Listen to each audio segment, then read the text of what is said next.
Baik, bismillahirrahmanirrahim. Assalamualaikum warahmatullahi wabarakatuh.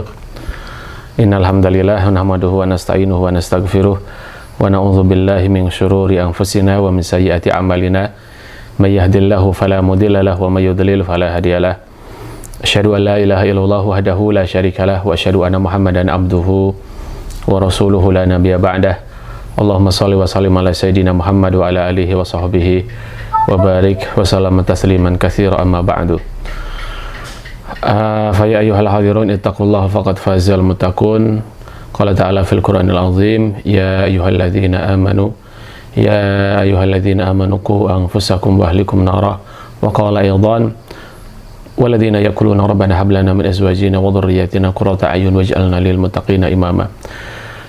Sahabat-sahabat semuanya, saudara-saudaraku, marilah kita panjatkan syukur kita kepada Allah Subhanahu wa taala atas seluruh nikmat yang ada, wabil khusus nikmat keluarga kita, nikmat pasangan kita, nikmat anak-anak kita bagi yang sudah menikah dan punya keturunan, nikmat keimanan kita, nikmat Islam kita yang lebih utama dari seluruh nikmat yang ada. Dan atas nikmat itulah nikmat keluarga ini yang membuat hati kita tentram, karena sebagaimana Allah Subhanahu wa taala mengatakan pasangan kita adalah sakanan itu adalah ketenangan. Wa min ayatihi an khalaqalakum min anfusikum azwajan litaskunu. Ya, Allah telah menciptakan kita berpasangan, ada laki-laki, perempuan, suami, istri. Ini bagian dari al-ghardu al-asasi, tujuan dari sebuah ikatan yang mulia itu adalah agar tenang, litaskunu ilaiha, agar para suami itu tenang bersama wanita, bersama istrinya. Ada memilih pasangan sudah, maka sekarang kita anggaplah kita sudah masuk pada bagaimana suami istri telah terjalin ikatan pernikahan yang kuat itu. Maka interaksi yang ada seperti apa? Interaksi ini tentunya tidak lepas dari hak dan kewajiban, sehingga sebelum masuk pada hak dan kewajiban ini, interaksi yang terjalin antara suami istri menurut Islam seperti apa? Baik, saya kembali mengingatkan bahwasanya subhanallah, Allah telah menciptakan ibadah yang paling panjang yang dilalui oleh muslim adalah pernikahan. Ya, berbeda dengan ibadah-ibadah yang lain. Ibadah yang lain mungkin ada waktu yang temporer, ada waktu yang ada limit waktunya ya. Seumpamanya ya sholat itu diawali dengan takbir, diakhiri dengan taslim atau salam. Ya kurang lebih mungkin 7-10 menit. Ya, kemudian tilawah Quran juga ada waktunya. Sudah lelah mungkin orang akan berhenti. Saum juga hanya subhanallah sekian jam. Artinya ketika terbit fajar sampai tenggelamnya matahari ada waktunya. Namun subhanallah, yang namanya pernikahan ini adalah ibadah yang panjang. Sepanjang kehidupan kita, maka disitulah ibadah ini berlaku. Begitu, sehingga memang pengilmuannya harus betul-betul maksimal. Begitu ya. Dan sering saya sampaikan bagaimana perkataan Umar bin Khattab radhiyallahu an. Beliau mengatakan tafaqahu qabla an tusawwadu. Itu ada beberapa makna tafaqahu qabla an tusawwadu. Yang pertama adalah belajarlah ilmu agama qabla an tusawwadu, sebelum kalian menjadi sadat. Sadat itu adalah orang-orang yang berkuasa, orang-orang yang Allah titipkan kekuasaan sebelum datangnya kesibukan-kesibukan itu. Makna pertama. Makna kedua adalah tafaqahu qabla an tusawwadu, ini maknanya adalah menuntut ilmu lah, mempelajari ilmu agama lah sebelum kalian berusia ataupun sebelum kalian tua, begitu. Jadi selama kita muda, selama kita usia kita masih belum tua, ayo kita semangat. Yang sudah tua pun, yang sudah sepuh pun, subhanallah, menuntut ilmu adalah sesuatu yang mendatangkan pahala. Di samping ilmu yang didapat juga ampunan, begitu ya. Dan yang ketiga, ini yang paling penting, adalah tafaqahu qabla an tusawwadu. Pelajarilah ilmu agama. Ini maksudnya adalah pelajarilah ilmu sebelum kalian menikah. Maksudnya adalah tentunya ilmu yang berhubungan dengan pernikahan, gitu ya. Sehingga ini menjadi sesuatu yang sangat penting bagi mereka yang sedang akan menikah, dan bukan hanya mereka yang masih single yang akan menikah. Kita yang sudah menikah pun, ayo kita perbaiki pola komunikasi kita di antara suami istri. Yang pertama adalah komunikasi ini harus masuk pada wilayah ketaatan dulu ya. Ta'atuz zaujah li zaujiha fima ya'muru. Seorang wanita, seorang istri itu harus taat kepada suaminya. Fima ya'muru, pada sesuatu yang diperintahkan. Ini ketaatan ini, subhanallah, ketaatan ini yang akan mengantarkan seorang istri kepada surga Allah Subhanahu wa taala. Di dalam hadis disebutkan datang seorang Arabiah datang kepada Rasulullah sallallahu alaihi wasallam. Seorang Arab Badui, wanita Arab Badui datang pada Rasulullah. Kemudian Rasulullah menanya, "Atatazawwajt? Apakah engkau telah menikah?" Wanita ini mengatakan, "Na'am ya Rasulullah." "Madza tasna'in?" Kalau begitu apa yang kau lakukan terhadap suamimu? Maka wanita ini mengatakan, "Saya membantu semua keperluan suami saya, wahai Rasul. Keperluan makannya, minumnya, kalau dia mau safar, kalau dia mau bekerja, kutunaikan semuanya tanpa ada yang kurang." Maka Rasulullah mengatakan, "Innama huwa jannatuki aw naruki." Suamimu itu adalah surgamu atau nerakamu. Ya, surgamu jika engkau taat dan engkau berikan pengabdian kepada suamimu itu, dan nerakamu jika engkau ingkar, berpaling jauh, bahkan isyan, tidak mau taat kepada suami tersebut. Itu, dan nanti ada juga di dalam hadis Rasulullah Shallallahu Alaihi Wasallam ketika didatangi oleh perwakilan dari wanita Ansor. Perwakilan wanita Ansor ini datang pada Rasulullah kemudian mengatakan, "Wahai Rasul, kami ini, subhanallah, kami ini para istri ini, qawaidu buyuti azwajina. Kami ini hanya menjaga rumah dari suami-suami kami. Kami mengurus anak-anak dari kami, ya, kami mengurus keperluannya di rumah, makan minumnya, ya, seolah-olah kami ini, pahala kami ini sangat sempit, wahai Rasul. Sementara suami-suami ini mereka ya sholat berjamaah di masjid, sholat Jumat di masjid, ya, mereka berjihad, mereka mau melaksanakan haji dan umrah tinggal berangkat, tidak usah ada mahram. Mereka mengunjungi iyadatul marid, mengunjungi orang yang sakit. Kemudian mereka juga mengantarkan jenazah ke kuburan. Kami dapat pahala apa, wahai Rasul?" Jadi sahabiat ini, intinya sahabiat ini protes pada Rasulullah. "Kami ini di rumah yang ngurus suami, ngurus anak kami, tapi pahala kami sebagaimana, wahai Rasul? Sementara suami-suami kami sudah kami layani, keperluannya kami bantu, tapi ibadahnya, subhanallah, banyak melakukan apa-apa yang diperintahkan oleh Allah." Maka Rasulullah kemudian mengatakan, sampaikan kepada wanita-wanita Ansar yang lainnya, sesungguhnya inna husna taba'ul ihdakunna li zawjiha, sesungguhnya pengabdian seorang istri kepada suaminya, wa adam mukhalafatiha lahu, dan tidak menyelisihi. Jadi kalau suami ingin A, dia ngikutin A.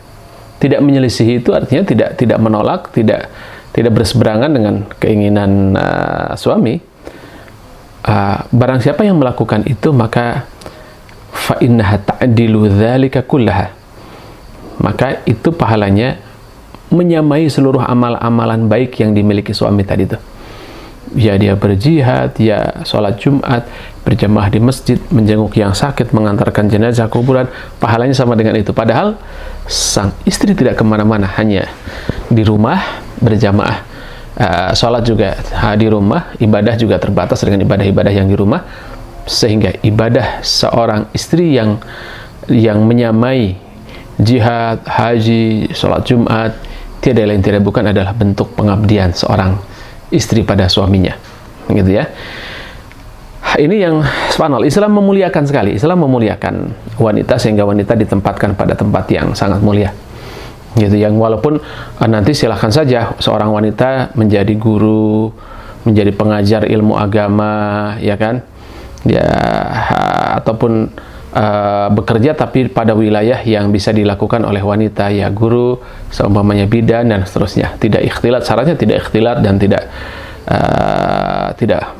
tetap menjaga hijabnya, begitu ya. Dan ya, tentunya itu juga hal yang mulia. Dan Aisyah juga ketika Rasulullah SAW wafat, maka Aisyah masih hidup 47 tahun setelah itu, dan Aisyah adalah ibunda muslimin dan menjadi guru muslimin. Karena ada hadis-hadis yang tidak bisa diriwayatkan oleh orang lain dan hanya bisa diriwayatkan oleh Aisyah, yaitu sang istri Rasulullah. Bagaimana keseharian Rasulullah di rumahnya, kalau malam Rasulullah ngapain, tahajud witirnya seperti apa, mandinya seperti apa, ya kan, wudhunya seperti apa. Itu siapa yang meriwayatkan kalau tidak orang-orang terdekat, yaitu istrinya, istri Rasulullah, yaitu Aisyah. Dan Aisyah menjadi guru muslimin 47 tahun setelah Rasulullah wafat, dan termasuk minal muksirin fi riwayatil ahadis, termasuk 10 besar yang meriwayatkan hadis. Aisyah meriwayatkan 2215 hadis dari Rasulullah SAW, dan sangat cerdas Aisyah, gitu ya. Jadi ketaatan, dan setelah ketaatan maka bentuk komunikasi yang terjalin adalah hendaklah sang suami itu memahami perasaan istrinya, saling memahami perasaan. Kalau saling memahami perasaan, tentunya diawali dari mengetahui apa yang disukai, mengetahui apa yang dibenci, dan itu memang harus terbuka. Apa yang disukai suaminya, apa yang dibenci suami, apa yang disukai istrinya, apa yang disukai apa yang dibenci istrinya. Itu sudah saya sampaikan di tema kajian saya yang lalu ya, apa yang disukai suami, apa yang disukai istri. Itu, dan sehingga komunikasinya menjadi komunikasi yang sangat indah. Dan Rasulullah paham apa yang terjadi dengan Aisyah, dengan istrinya ini tidak diucapkan, Rasulullah paham. Jadi Rasulullah itu paham dari minyak wangi yang dipakai oleh istrinya. Oh, ini minyak wangi ini, maka yang dirasakan adalah ini. Oh, minyak wanginya ini, oh berarti Rasulullah giliran di istri yang ini.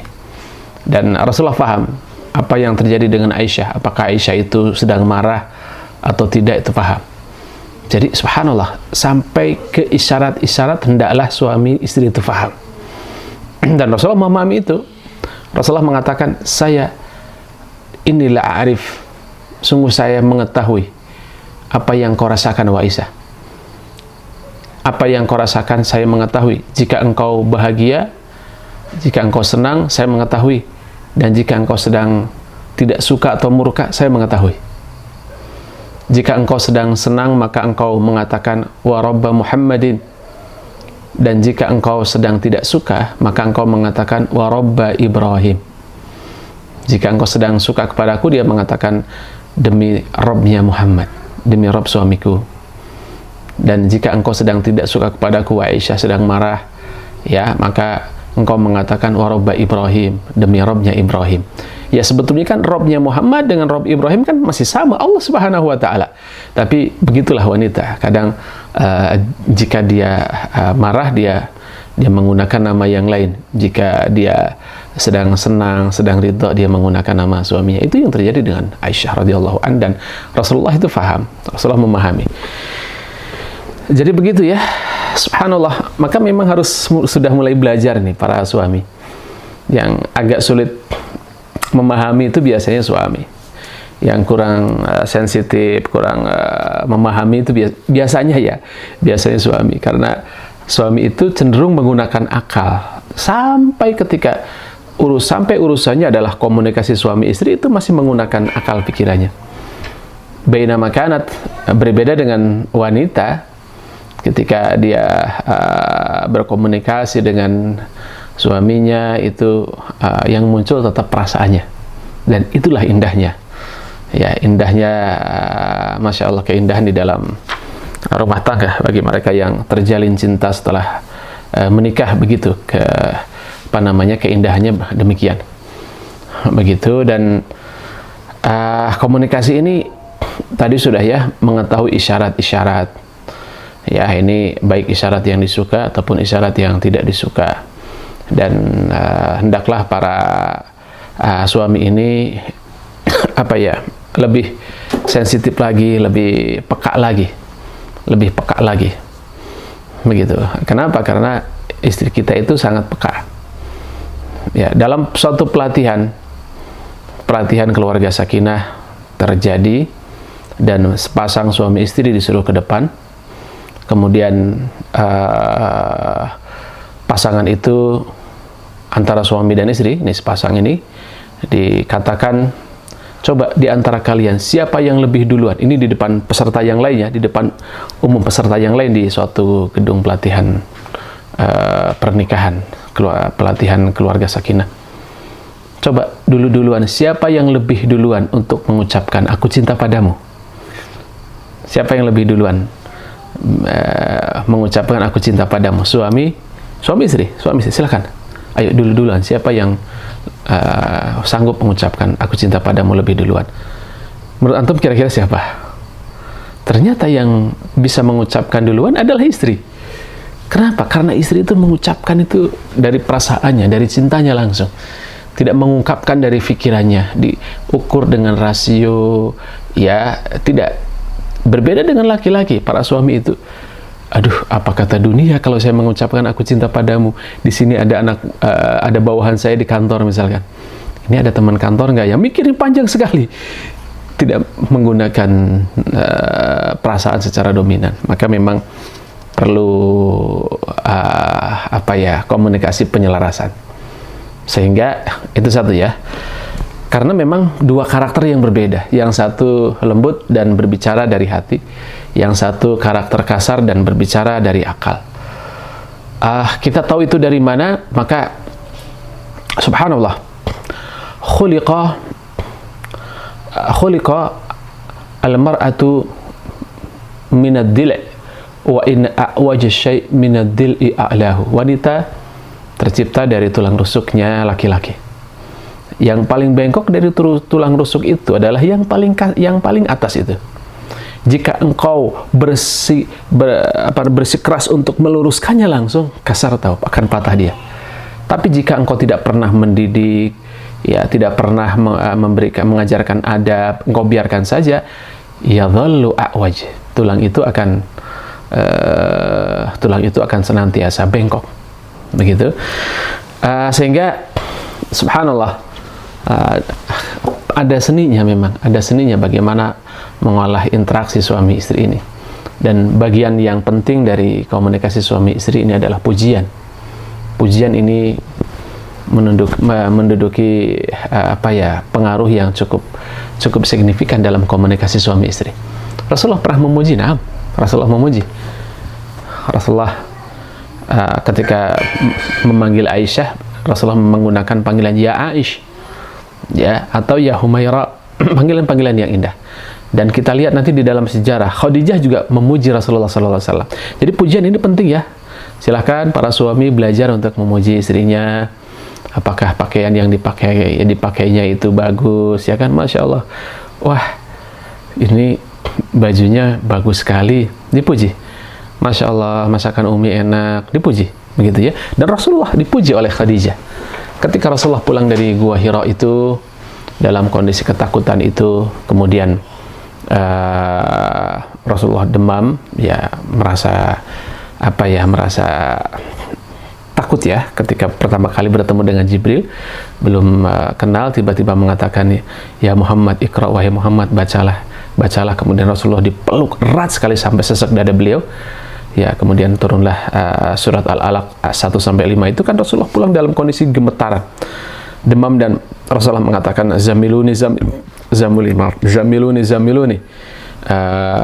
selimuti aku. Kemudian Khadijah, subhanallah, dengan tanpa banyak bertanya, Khadijah langsung menyelimuti Rasulullah, dan Khadijah memuji Rasul. Ya Muhammad, wahai suamiku Muhammad, innaka latasilur rahim, engkau itu gemar silaturahim. wa taqsibul ma'dum, orang yang nggak punya engkau kasih. Wa tu'in ala nawaibil haq, orang yang benar engkau selalu bela. Wa tuqrid dhaib, engkau suka memuliakan tamu. Wa tasilul arham, engkau suka silaturahim. Dipuji habis-habisan Rasulullah sallallahu alaihi wasallam. Wallahi lan yukhzikallahu abada, maka demi Allah, Allah tidak akan pernah menyia-nyiakanmu. Ini pujian sangat penting ya. Pujian sangat penting, baik suami memuji istrinya atau istri memuji suaminya, gitu ya. Itu komunikasi berikutnya adalah seorang istri ini taat sudah ya. Yang berikutnya adalah meminta izin untuk melakukan meminta izin untuk memasukkan seseorang di rumah, baik itu orang tua, berarti kan ini mertua suami, atau saudara ya. Wabil khusus hati-hati, saudara itu hati-hati, karena nanti wabil khusus saudara ipar gitu ya. Ihdar alhamu al-maut, hati-hati ipar itu adalah kematian, kata Rasul, artinya adalah membahayakan. La ta'dhan imra'ah fi baiti zawjiha illa bi'idznih, seorang wanita itu tidak boleh memasukkan seorang ke rumah itu kecuali dengan izinnya, izin suami. Jadi, saya subhanallah, jadi bukan hanya itu izin itu. Seorang istri kalau mau membelanjakan uangnya sendiri pun itu mesti izin kepada suaminya. Padahal itu uang sendiri, bukan uang suami, uang sendiri. Dia minta izin terlebih dahulu itu.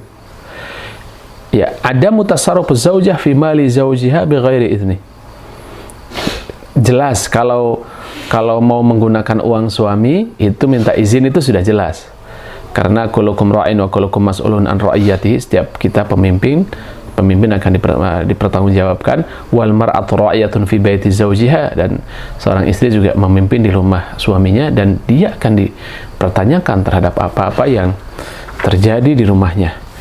Jadi kalau menggunakan uang suami jelas itu minta izin. Yang unik adalah menggunakan uang sendiri pun, mau belanja, ini belanja menggunakan uang sendiri, itu harus minta izin juga kepada suaminya. Subhanallah, ada mutasarruful mar'ah fi maliha bi ghairi idzni zawjiha. Seorang wanita itu tidak boleh menggunakan uangnya untuk belanja. Uang sendiri, uang istrinya, tanpa izin suaminya.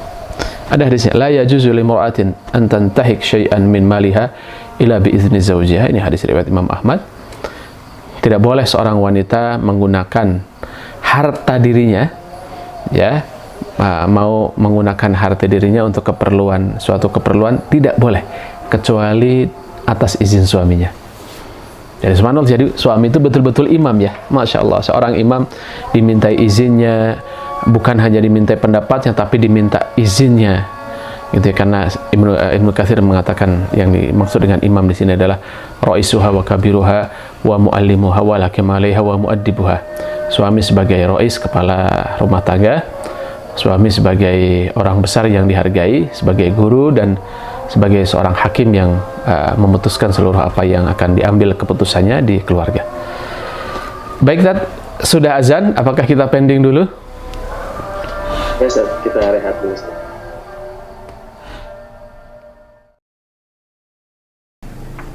Ya. Bismillahirrahmanirrahim. Assalamualaikum warahmatullahi wabarakatuh. Assalamualaikum. Innal hamdalillah nahmaduhu wa nasta'inuhu wa nastaghfiruh wa na'udzu billahi min syururi anfusina wa min sayyiati a'malina. May yahdihillahu fala mudilla lahu wa may yudlil fala hadiyalah. Asyhadu an la ilaha illallah wahdahu la syarika lahu wa asyhadu anna Muhammadan abduhu wa rasuluhu la nabiyya ba'dah. Allahumma shalli wa sallim ala sayyidina Muhammad wa ala alihi wa sahbihi wa barik wa sallam tasliman katsira, amma ba'du. Recording in progress. Teman-teman semuanya, sahabat-sahabatku, kita lanjutkan kajian kita komunikasi dalam rumah tangga, komunikasi suami istri dalam rumah tangga. Setelah kita tentang izin, terus kemudian awal-awal juga sudah kita sampaikan saling memahami kehendak masing-masing, isyarat apa yang isyarat-isyarat yang diberikan suami, istri, dipahami, dan seterusnya. Maka sekarang ini kita, ada mutasarruful mar'ah fi malih bi ghairi idzni zawjiha. Ini sudah bagaimana seorang istri tidak boleh menggunakan uangnya sendiri untuk membeli sesuatu seumpamanya tanpa izin suaminya. Jadi walaupun itu uangnya sendiri, tetap harus mendapatkan izin dari suaminya. Ya. Berikutnya adalah adam mujadalatuz zaujah li zaujiha waqtal ghadab. Seorang istri jangan membantah suaminya, wabil khusus ketika sedang marah. Jadi ketika suami sedang marah, maka biarkan, jangan membantahnya. Karena kalau yang satu marah dibantah dengan kemarahan, maka tidak akan pernah ada ujungnya. Begitu. Dan konsepnya memang ketika seseorang itu marah, idza ghadiba ahadukum falyaskut. Ketika kita ini marah, maka falyaskut, hendaklah kita diam. Kenapa? Karena kalau marah kemudian berbicara, maka pembicaraannya ini akan ngelantur, akan menyakiti, akan muncul perkataan-perkataan yang tidak enak didengar, dan seterusnya. Maka perselisihan itu pasti ada, namun cara menyikapinya adalah salah satu harus mengalah. Dan ini juga terjadi di para sahabat, juga pernah terjadi. Ali bin Abi Thalib ini pernah marah dengan Fatimah. Suatu saat Fatimah marah, kemudian Ali karena tidak mau menimpali kemarahan itu, maka Ali kemudian pergi. Ya, begitu pergi, kemudian perginya juga tidak jauh. Ali perginya ke masjid, kemudian tertidur di masjid. Datanglah Rasulullah SAW ke rumah Fatimah, kemudian mengatakan, Fatimah, mana Ali? Kemudian Fatimah mengatakan, wahai Rasul, mohon maaf, telah terjadi perselisihan saya dengan Ali, dan Ali sekarang sedang pergi, wahai Rasul. Pergi kemana? Pergi ke masjid. Subhanallah. Jadi Ali tidak menimpali apa itu kemarahan Fatimah, tidak ditimpali kemudian berujung menjadi pertengkaran, tidak. Ini sedang marah, maka salah satunya pergi ke masjid, dan Ali tertidur situ. Karena masjidnya di zaman itu adalah lantainya itu terbuat dari pasir dan kerikil-kerikil kecil, maka Ali tertidur dan baju-bajunya itu penuh dengan debu, penuh dengan pasir-pasir. Kemudian Rasulullah datang dan Rasulullah menepiskan pasir-pasir yang ada di baju Ali. Kemudian Rasulullah mengatakan, kum ya abad turab, kum abad turab, wahai orang yang berdebu, bangunlah, wahai orang yang berdebu, bangunlah. Itu Rasulullah sampai selevel itu. Itu kedekatan seorang mertua terhadap menantunya. Ya abad turab, kum ya abad turab, kum ya abad turab, bangunlah wahai orang yang berdebu, bangunlah wahai orang yang berdebu. Begitu. Itu menandakan bahwasanya ketika ada salah satu yang marah, maka tidak usah ditimpali. Ini akan menjadi polemik yang tidak ada ujungnya. Lebih baik mengalah salah satu. Gitu. Dan ini juga merupakan satu resep untuk menjaga keutuhan, menjaga keharmonisan rumah tangga. Kalau ada yang ngambek, udah biarin aja, nggak usah ditimpalin. Tapi nanti giliran suami yang marah, yang ngambek, istri diam saja, jangan pernah menimpali. Di sini ada mujadalatuz zaujah li zaujiha waqtal ghadab. Seorang istri jangan menimpali atau membantah perkataan suaminya, wabil khusus ketika suaminya sedang marah. Itu. Dan ini juga pernah terjadi Abu Darda dan Ummu Darda. Abu Darda berkata kepada Ummu Darda, wahai Ummu Darda, idza ghadibtu faraddini wa idza ghadibti uraddik, wahai Ummu Darda.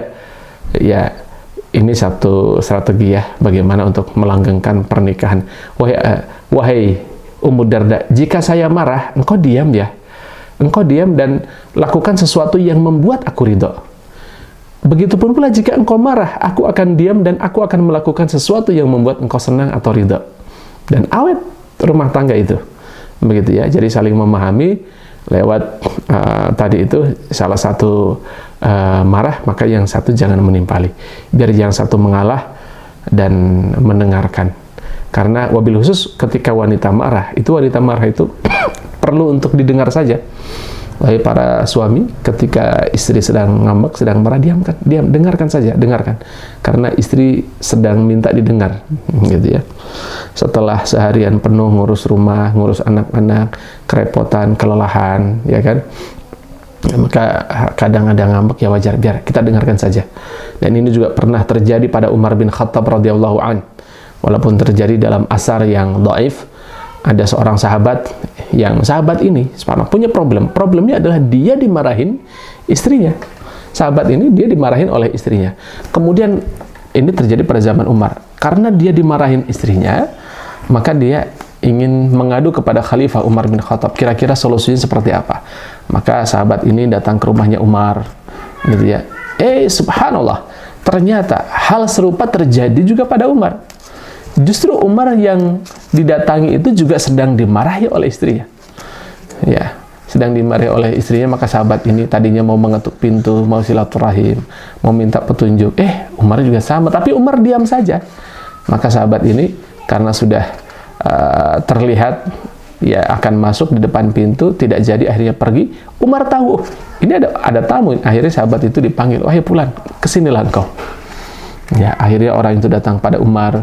Kemudian Umar mengatakan, apa yang kau akan sampaikan kepada saya? Engkau datang sepertinya datang dari tempat yang jauh. Apa hajatmu, kebutuhanmu?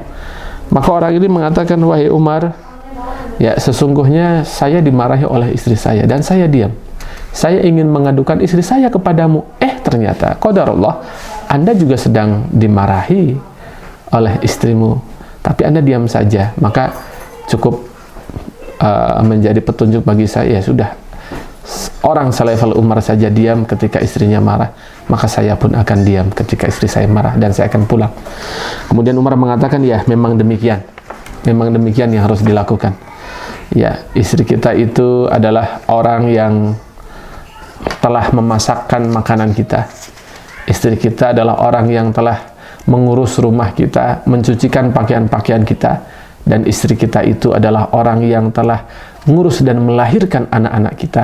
Ketika dia marah, maka dia sebentar dan hanya perlu untuk didengar, setelah itu selesai. Begitu, saudara-saudaraku. Jadi bagian dari komunikasi penting juga antara suami dan istri adalah saling memahami. Wabil khusus ketika sedang marah ini, sudah biarkan, dengarkan saja. Dan kita mendengar apa sih maunya. Dan setelah itu kita perbaiki tentunya ya.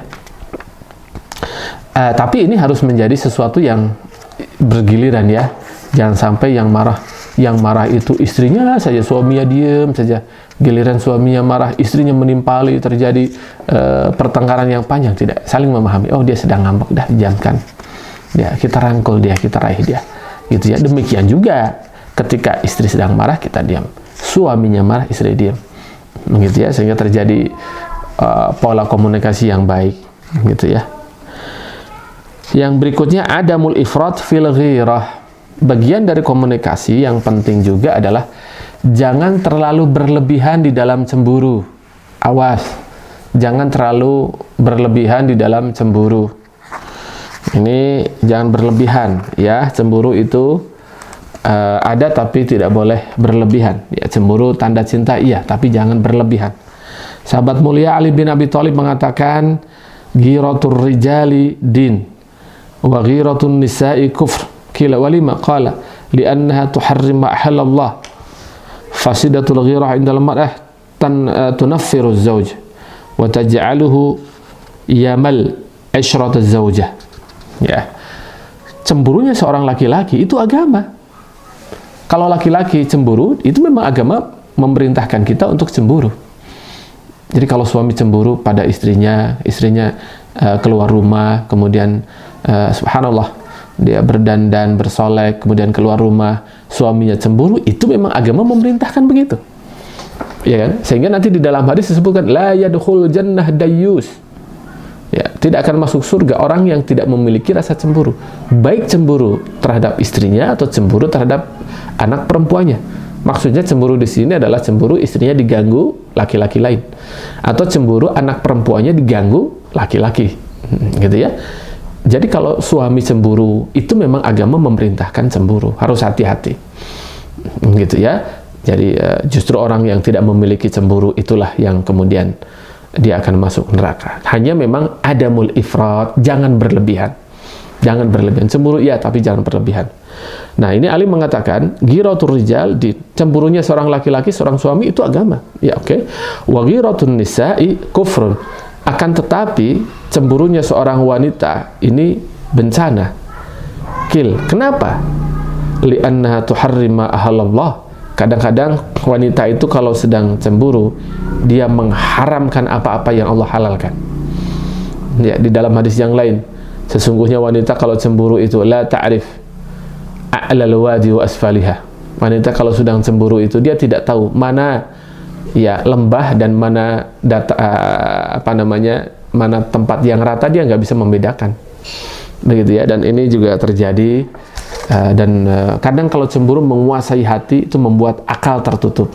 Terjadi pernah terjadi pada Sarah dan Hajar. Sarah ini adalah istri Nabi Ibrahim. Ini wanita yang paling cantik, ini Sarah, ya. Karena Sarah sudah tua dan Sarah paham betul dirinya mandul, maka Sarah memberikan Hajar. Hajar itu budak wanitanya. Di zaman dulu masih ada perbudakan ya, dan oleh Islam dihapuskan. Sarah memberikan budak wanitanya kepada Ibrahim untuk dinikahi.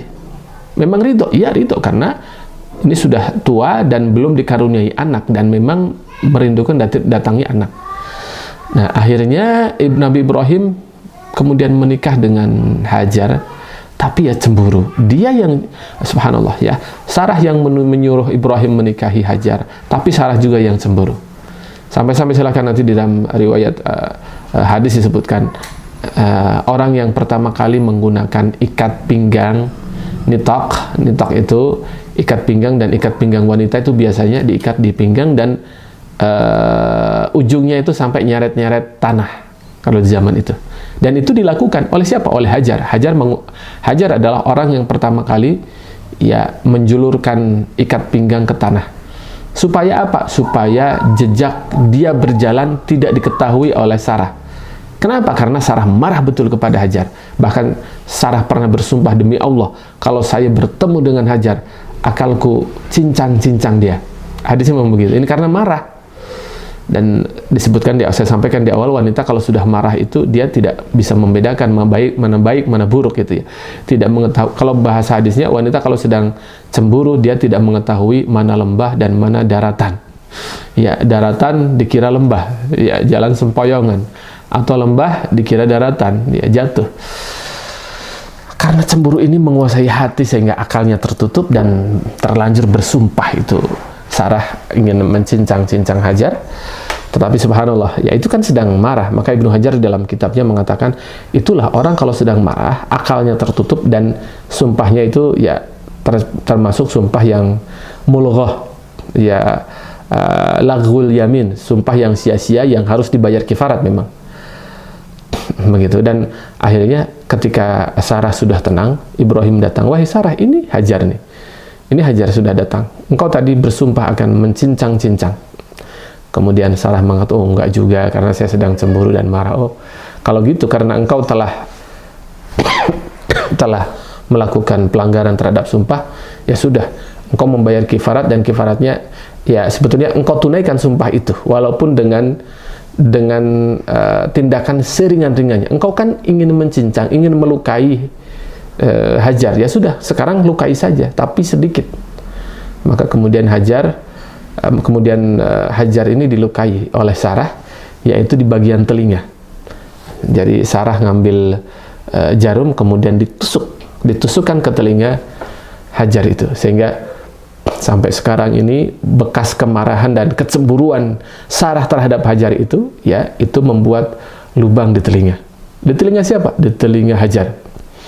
Sehingga setelah itu wanita menggunakan anting. Itu sebetulnya adalah perilaku pertama yang dilakukan Sarah karena cemburu kepada Hajar, kemudian untuk menunaikan sumpahnya melukai telinga.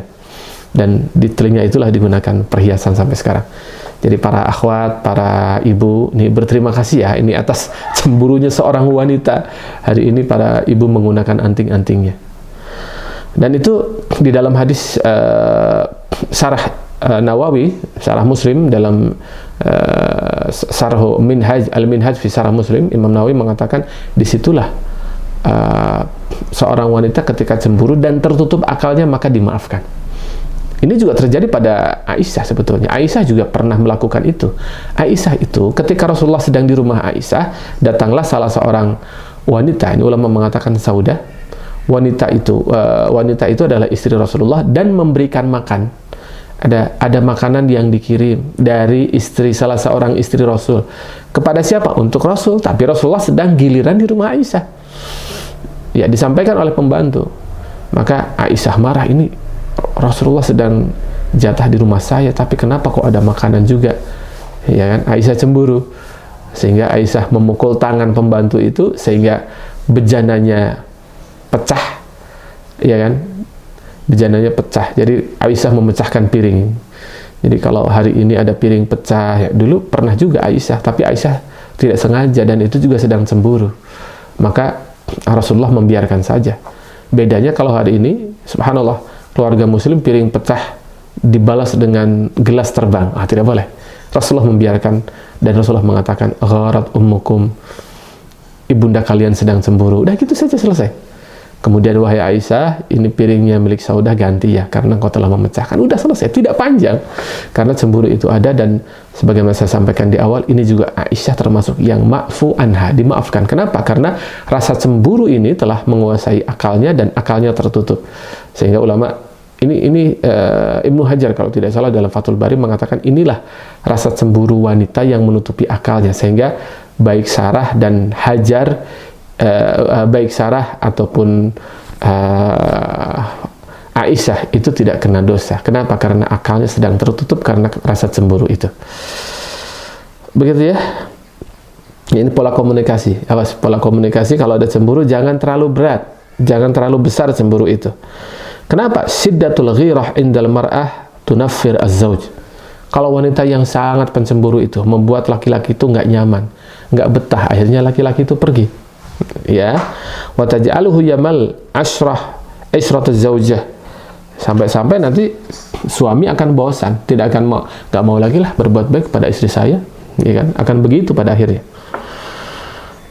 Nah, komunikasi ya. Kemudian nanti juga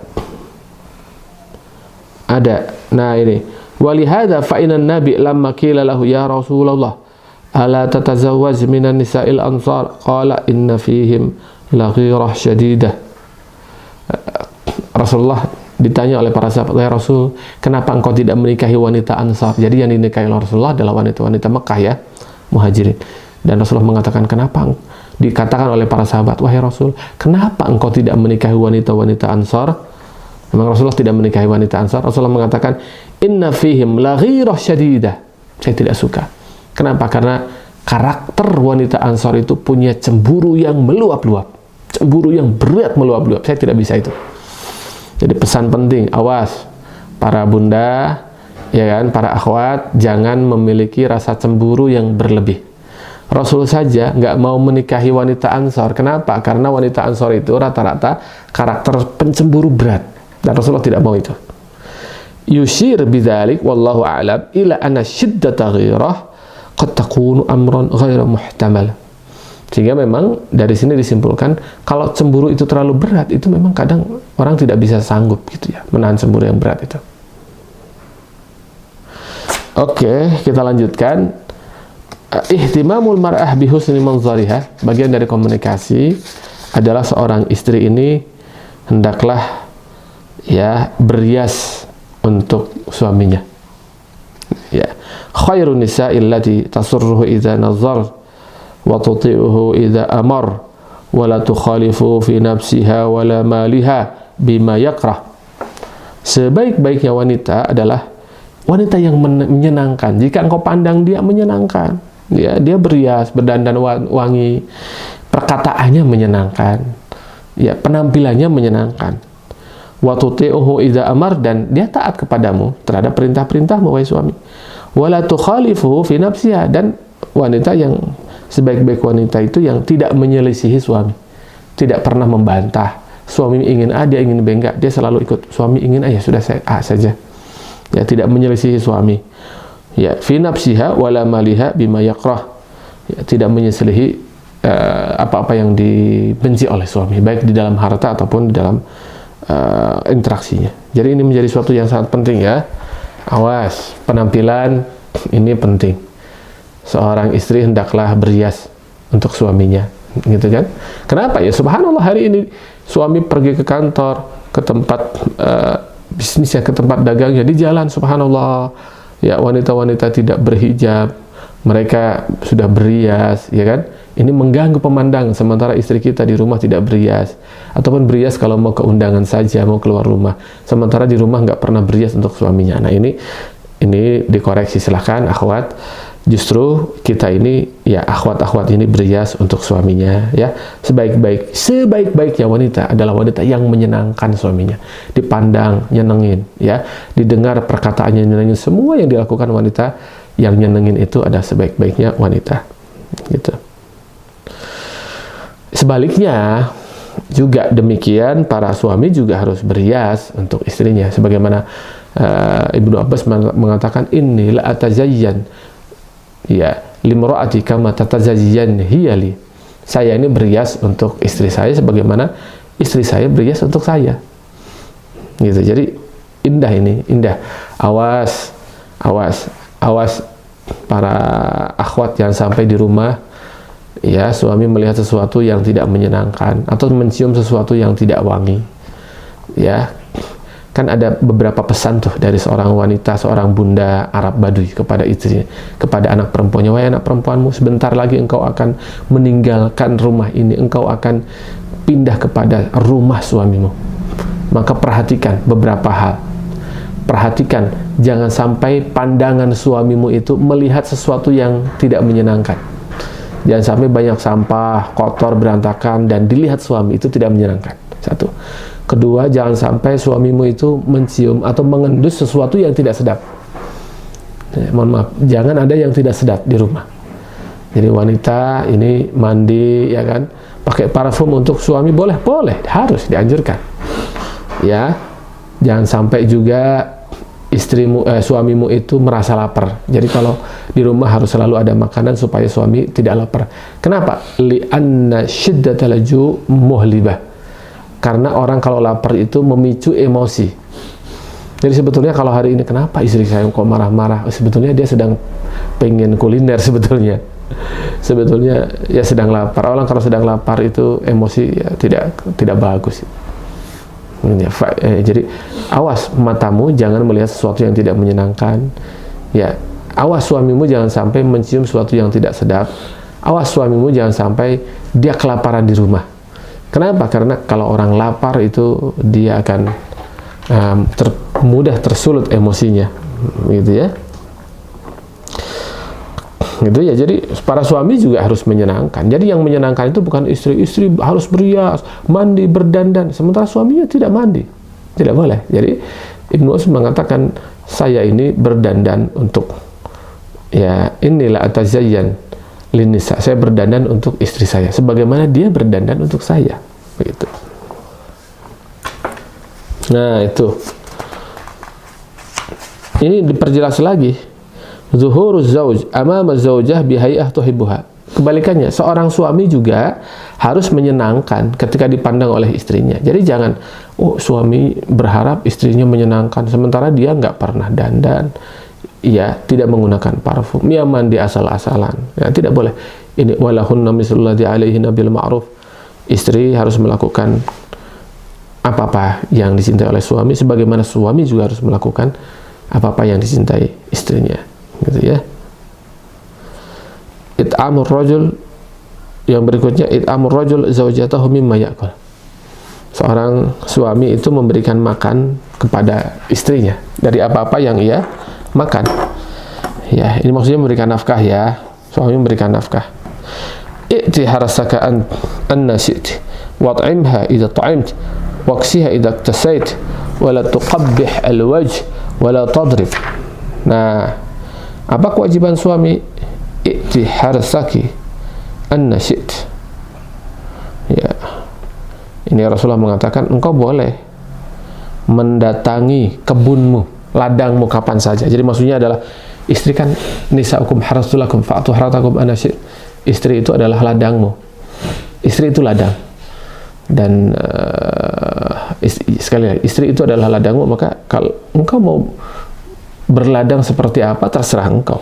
Jadi maksudnya istri itu adalah apa ya, ibarat ladang, dia ladang kita. Kita mau, mohon maaf sekali, mau ini kan sebetulnya panjang hadis ini ya, perkataan Yahudi bahwasanya Muslim, jangan mendatangi wanita dalam hubungan suami istri dari gini. Dalam Islam, boleh saja melakukan hubungan bercampur suami istri begini, boleh saja, asal tidak di tempat yang dilarang, gitu saja. Maka ibarat hadisnya a'ti harsaka an-nasi, datangilah ladangmu itu sesuai dengan keinginanmu, gitu ya. Wa at'imha idza ta'im, tapi jangan lupa kasih nafkah, kasih makan dia sebagaimana engkau makan. Waqsiha idza iktasait, berikan pakaian kalau engkau memang pakai pakaian. Wala tuqabbih al-wajh, subhanallah, jangan pernah memukul, wabil khusus memukul wajah. Wala tuqabbih al-wajh, jangan menjelekkan wajah. Jadi maksudnya, wahai wanita jelek, tidak boleh. Ya, mencaci fisik tidak boleh. Wala tadrib, dan jangan memukul. Nah, itu memberikan makanan. Berikutnya juga kewajiban suami memberikan pakaian. Nah, gitu ya. Yang berikutnya dalam komunikasi ini harus mudarat kullun minaz zawjain lil akhar. Harus kita ini berbicara ini dengan perkataan manis, ada basa-basi. Ini betul. Mudarat, basa-basi, adalah suami istri itu berbasa-basi. Perkataan-perkataan yang indah, pujian-pujian, ya kan? Maka saya sampaikan di awal, innal mar'a khuliqat min ad-dil' wa innaka in turid iqamat ad-dil' taksiruha fadariha ta'ish biha. Engkau itu perempuan itu diciptakan dari tulang rusuk, yang paling bengkok, yang paling atas. Jika engkau ingin meluruskan tulang rusuk itu, pasti engkau mematahkannya, ya kan? Fadariha ta'ish biha. Maka ini ya mudaroh ini merayu-rayu gitu ya. Ya silahkan kau rayu-rayu istrimu itu, ta'ish biha, maka engkau akan hidup dengannya. Ya, perlakukan dengan perkataan yang menyenangkan gitu maksudnya ya, jangan menggunakan perkataan yang meruntuhkan, merusak. Yang berikutnya, ini kan komunikasi ini harus terjalin, dan salah satu pilar yang harus diperhatikan adalah sabr kullun minaz zawjain ala su'i khuluqil akhar. Masing-masing suami istri harus bersabar terhadap perilaku pasangan yang tidak menyenangkan. Gitu ya. Ini ada perilaku istri yang kurang menyenangkan, udah sabar aja. Ada perilaku suami yang kurang menyenangkan istrinya, udah sabar aja. Lah, ya ini la yufarriq mu'minun mu'minah, la yufriq mu'minun mu'minah. In kariha mina khuluqan radiya mina khuluqan akhar. La yufriq mu'minun mu'minah. Seorang ini jangan saling membenci, mukmin dengan mukmin yang lain. Kenapa? In kariha minhu khuluq. Kalau saja kita membenci, tidak suka membenci ini, tidak suka akhlak yang dilakukan oleh istri ini, maka kita akan ridho minha ghairah. Ya, kalau hari ini kita marah, kita tidak senang dengan perkataan, bukankah ya di hari-hari ke belakang istri ini melakukan pekerjaan yang menyenangkan kita, gitu ya. Jadi hadis ini menggambarkan kalau hari ini kita tidak senang dengan perilaku pasangan kita, maka bayangkan dan ingat-ingat kebaikan yang pernah ia lakukan pada kita. Kurang lebih begitu ya. Ya harus bersabar. Oh deh, kok kenapa buruk kepada saya perilakunya? Udah sabar. Ya. La yufriq mu'minun mu'minah. Jangan pernah ini berputus asa mukmin terhadap mukminah yang lain. Jika dia tidak menyukai satu akhlak, pasti ada akhlak yang lain yang disukainya. Gitu. Tabassutu zauj ma'a zaujati. Tabassut itu wajah berseri-seri. Ya. Dan lebih sebetulnya tabassut itu lebih bercanda suami istri saling bercanda yang menyenangkan ya, bukan bercanda membuli, bukan, menyenangkan, bermain yang menyenangkan. Dan Rasulullah juga pernah lomba balap dengan Aisyah, balap lari dengan Aisyah, balap lari ya. Aisyah menang. Kemudian setelah lama menikah, Aisyah mulai gendut dan balapan lari lagi. Akhirnya Rasulullah yang menang. Kemudian Rasulullah mengatakan, "Hadhihi bitilka sabqah." Wahai Aisyah, hari ini kemenangan saya ini dalam rangka membalas kekalahan saya yang dulu. Jadi bermain dengan istri, dengan suami istri, ini komunikasi yang sangat baik. Jangan pernah ada musukhriyah minal khilqah. Jangan pernah menghina fisik. Jangan pernah menghina fisik. Kita saling menyempurnakan ya. Ta'dibul ahli indal ma'siyah. Nah, kalau ada yang maksiat juga harus dididik. Karena idza tala'a ala ahadin min ahli baitihi kadhib lam yazal mu'ridan anhu hatta yuhdus taubah. Ya, Nabi itu kalau melihat keluarganya ada yang dusta, Rasulullah itu berpaling ya dari dusta itu, nggak suka pada istri yang berdosa itu, sampai kalau dia sudah bertobat baru didatangi lagi oleh Rasulullah. Al-adlu nah, berikutnya adalah jangan pernah memukul wanita. Memukul istri jangan pernah. Wallati takhafuna nusuzuhna fa'iduhuna wajruhuna fil madaji. Orang yang kau takuti nusuznya, kemaksiatannya ada istrimu itu, fa'iduhunna, nasihati, wahjuruhunna fil madaji, ya sudah. Kalau yang ada perselisihan, pisah dulu tempat tidurnya. Tapi bukan pisah rumah ya. Pisah tempat tidur ya, pisah posisi tidurnya, dipisah tidurnya, ya kan. Nah, wadribuhun, dan ketika sudah dilakukan itu belum mau, maka ada pukulan boleh, tapi pukulan pendidikan ya.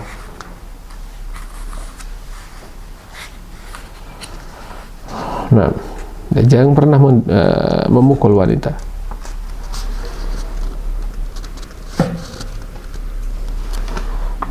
Dalam memukul yang nusud ini juga tidak boleh pelampiasan ya. La yaksiru azman, tidak boleh mematahkan tulang, mengucurkan darah ya, tidak boleh di wajah, dan pelampiasan, bukan itu. Seorang istri jangan pernah meminta cerai kepada suaminya tanpa sebab. Tiba-tiba minta cerai, tidak boleh ya. Ini hadisnya adalah seorang istri jika minta cerai kepada suaminya tanpa alasan, min ghairi ma ba'sin fa haram alaihi ra'ihatul jannah. Seorang istri tiba-tiba meminta cerai kepada suaminya tanpa ada alasan apa-apa, maka wanita ini tidak akan mencium wangi surga. Mengerikan ya. Tiba-tiba nggak ada angin, nggak ada hujan, nggak ada angin, kita pisah ya, aku minta dicerai, tidak akan mencium wangi surga.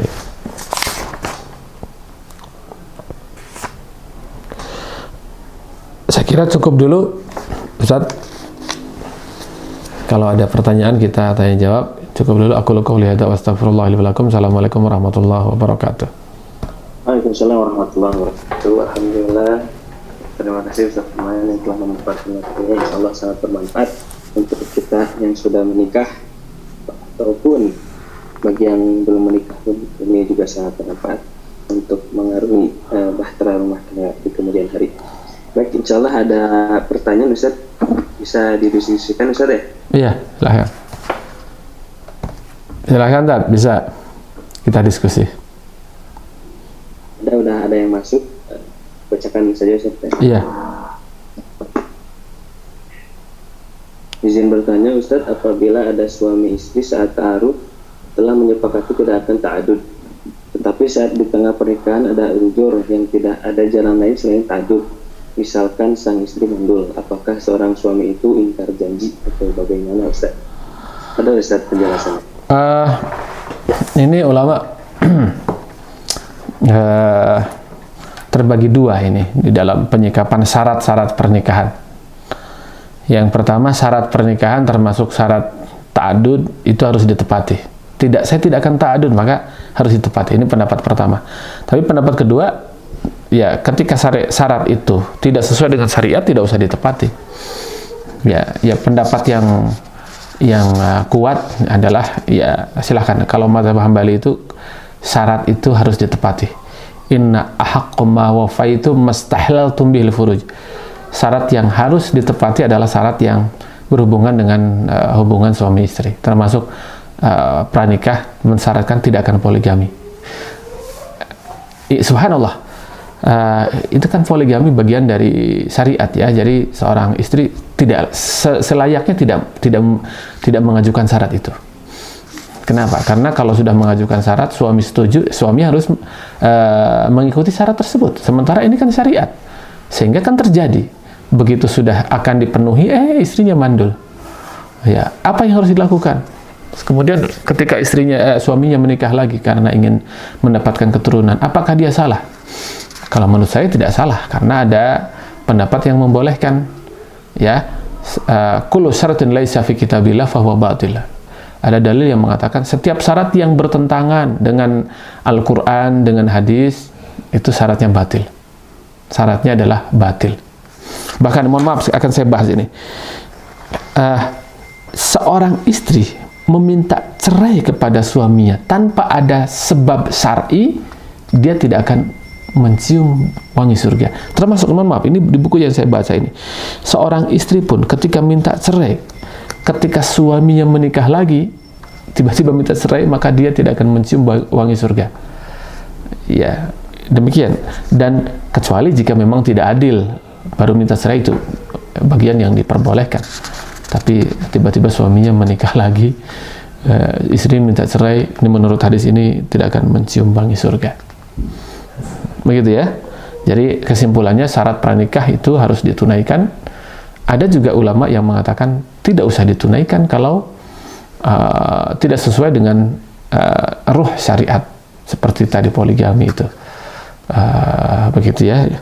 Dan ketika dia menikah lagi karena tidak punya anak, ya ada yang membolehkan, ulama ada yang membolehkan, karena bagian dari syariat yang tidak sesuai dengan ruh, syarat yang tidak sesuai dengan ruh syariat itu bukan syarat yang harus ditunaikan. Wallahu a'lam bishawab. Syukran Ustaz. Penjelasannya ada lagi pertanyaan Ustaz. Ya, silakan. Bagaimana baiknya kita berkomunikasi di saat kondisi kita berjauhan atau LDR, long distance relationship? Iya. Ya memang ada kalanya kita ini LDR. Tapi memang kedepannya tidak boleh LDR lagi ya. Jadi apa fungsinya menikah kalau masih LDR gitu ya? Lebih baik istrinya ikut suaminya, atau suaminya cari pekerjaan yang dekat istrinya gitu ya. Karena bagian dari kebahagiaan kita dalam hidup adalah kita berkumpul dengan orang-orang yang kita cintai.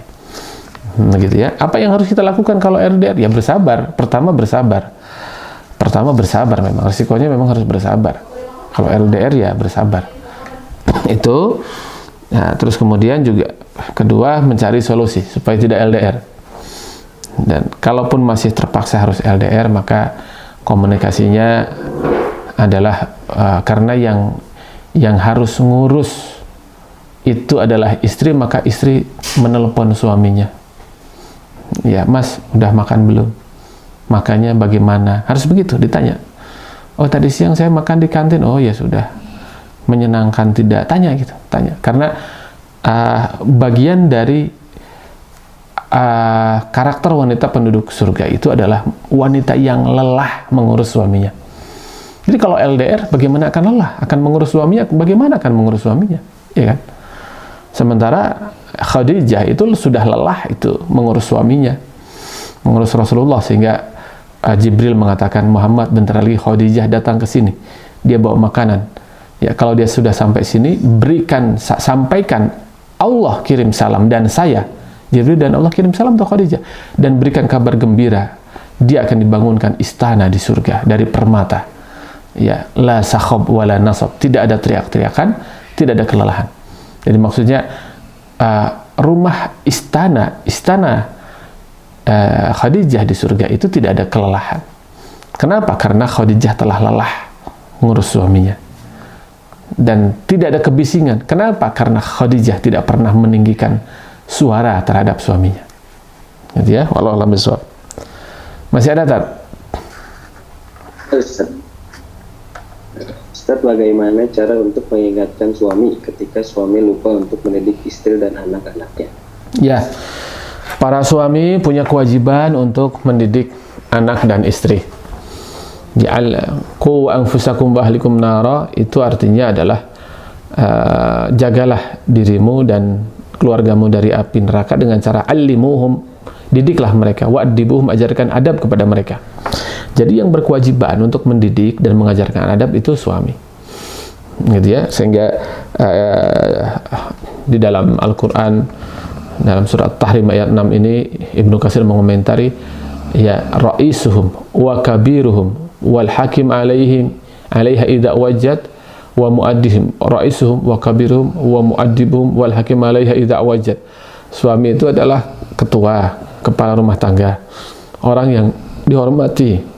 Suami adalah pendidik. Yang keempat adalah suami adalah hakim, memutuskan urusan setelah musyawarah ya di dalam rumah tangga. Gitu. Masih ada, Tat?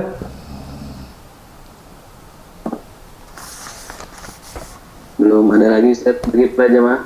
Silahkan yang ingin bertanya bisa langsung tulis di kolom chat. Kita tunggu dulu sebentar, Ustaz.